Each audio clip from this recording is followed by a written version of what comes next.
ជំរាបសួរអ្នកទាំងអស់គ្នានេះគឺជាវីដេអូបង្ហាញពីរបៀបដំឡើងប្រព័ន្ធគ្រប់គ្រង VH Cloud Post ទាំងនេះគឺជាឧបករណ៍ដែលយើងត្រូវដំឡើងមានដូចជា POS, Cache Drawer ហើយនិង Printer បន្ទាប់ពីបងប្អូនធ្វើការដាក់ POS នៅចំទីតាំងដែលបងប្អូនចង់បានរួចហើយ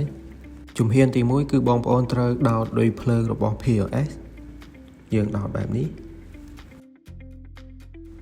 ហើយភ្ជាប់នៅផ្នែកខាងក្រោយរបស់ POS ជំហានទី2គឺបងប្អូនត្រូវការដោតឌុយភ្លើងរបស់ Printer ហើយនិងខ្សែដែលភ្ជាប់ទៅកាន់ Cache Drawer និងមួយទៀតគឺជាខ្សែ USB ដែលភ្ជាប់ពី Printer ទៅកាន់ POS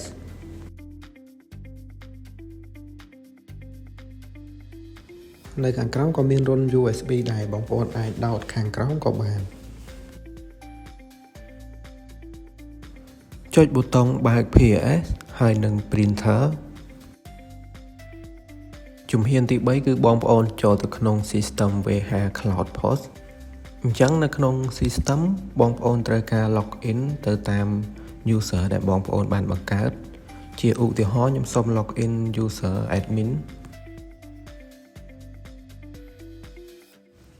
ហើយបន្ទាប់មកបងប្អូនចូលទៅកាន់ Order Center ហើយយក Setting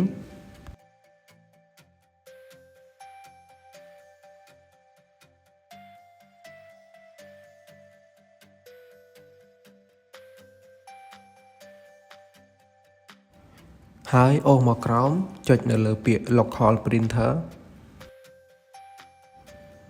ចុច Add Printer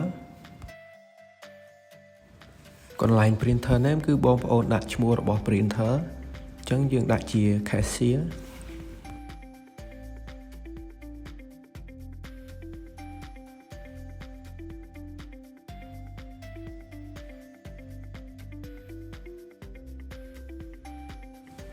ហើយចុចប៊ូតុង Confirm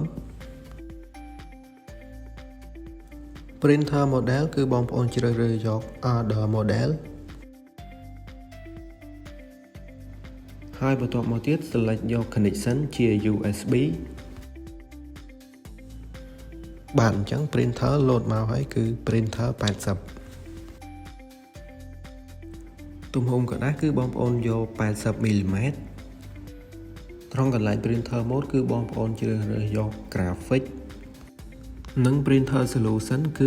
180 dpi ជំហានបន្ទាប់គឺបងប្អូនចុច Enable Print Order Receipt ហើយនិង Print Kitchen Receipt រួចហើយបងប្អូនចុច Save បន្ទាប់មកបងប្អូនធ្វើការចុច Print Test បាទអញ្ចឹងគឺការដំឡើងរបស់យើងបានជោគជ័យ